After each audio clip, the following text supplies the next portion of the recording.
Hi, I'm Eric Martin. I'm the department chair for the welding technology program here at Kalamazoo Valley Community College.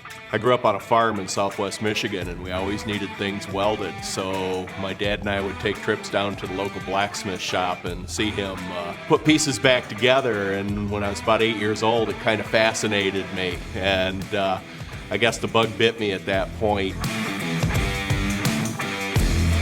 So I ended up with both an associate's degree in welding technology and a bachelor's degree in education. And that was very early in Michigan when vocational education was just starting to take off and they were just beginning to build career centers.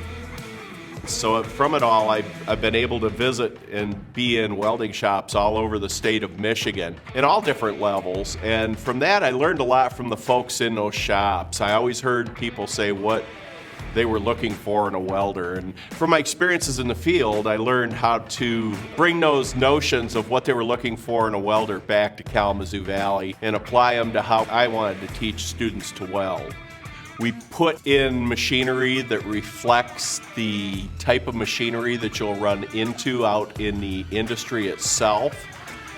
I think the thing that's most enjoyable about the welding shop on any given day is you're never doing the same thing. You have a group of individual students pacing their welding skills as they master them. So as they master those skills, they move on to the next one. So that means you're engaging in all different kinds of weldments, all different kinds of discussions with the students about their welds.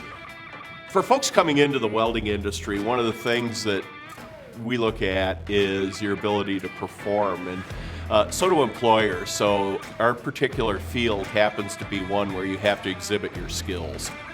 So in our case, the educational standard for an entry-level welder is a thing called the American Welding Society Sense program. And what the Sense does is lay out really basic skills that you need to perform as an introductory welder.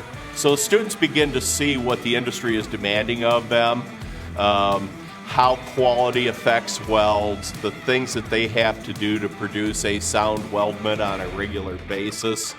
And they're exposed to a number of different welding processes in the program that allow them the versatility to go through a career. So if you have the ability to learn, if you have the ability to concentrate and focus, if you enjoy working by yourself, if you enjoy building things, welding is a wonderful field because it's the metal equivalent of being a carpenter. You manufacture, you build products. Students learn really shop mentality in that you have to be on your toes, you have to be safe, you have to perform, and you have to be not afraid to ask questions and find out information.